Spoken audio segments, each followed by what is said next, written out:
Hello guys! Welcome to Clip and Chill. Sa this video, tayo ay mag-haul sa mga napamili ko kanina guys.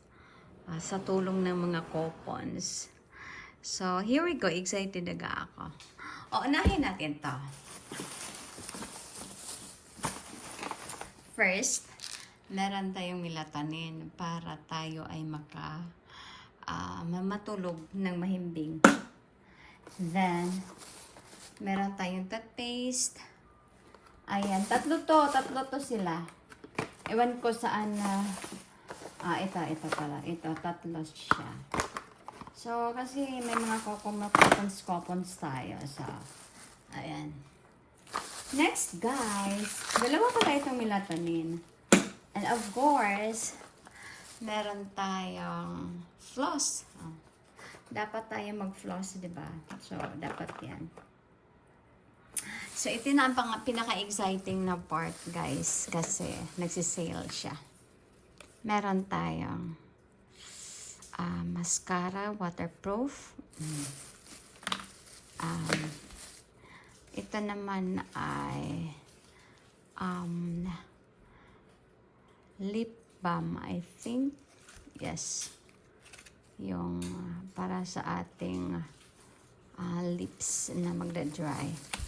Ito naman ay yung contour stick ba? Wala akong ganitong kulay.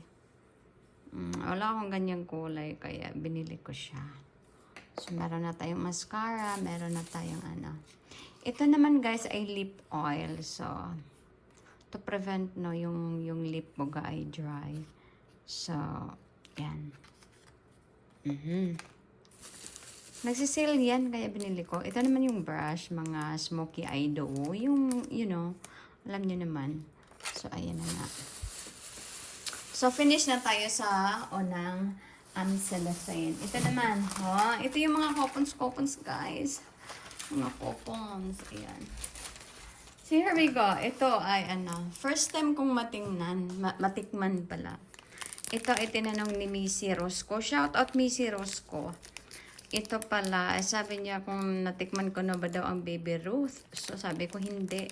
So, nakita namin kanina, masarap pala siya, guys. For me, mas masarap siya sa Snickers, I guess. Okay. Next one, meron tayong lotion. Kasi nga, dry season na kasi winter. So, meron tayong lotion, guys. And then, meron din tayong soap. Aloe vera yan. Hand soap refill. So, yan. Meron pa tayong isang cellophane. Ito naman. Huli na to, guys. So, this one. Yan. Sa mga, after sa kain. Yan. Yung mga floss picks ba? And, meron tayo niyan. Kailangan natin. So, I have this moisturizer for night, L'Oreal. And, ano ba? Ito. For morning naman. Yan yung for morning ko. Wala kasi akong morning. And ito, hindi ko naman ito nabili, pero hindi ko na siya isasali, guys. So, yun lang ha. Thank you so much, guys. Yan yung lahat-lahat na napamili ko sa sa CVS Pharmacy. So, thank you for watching and bye-bye!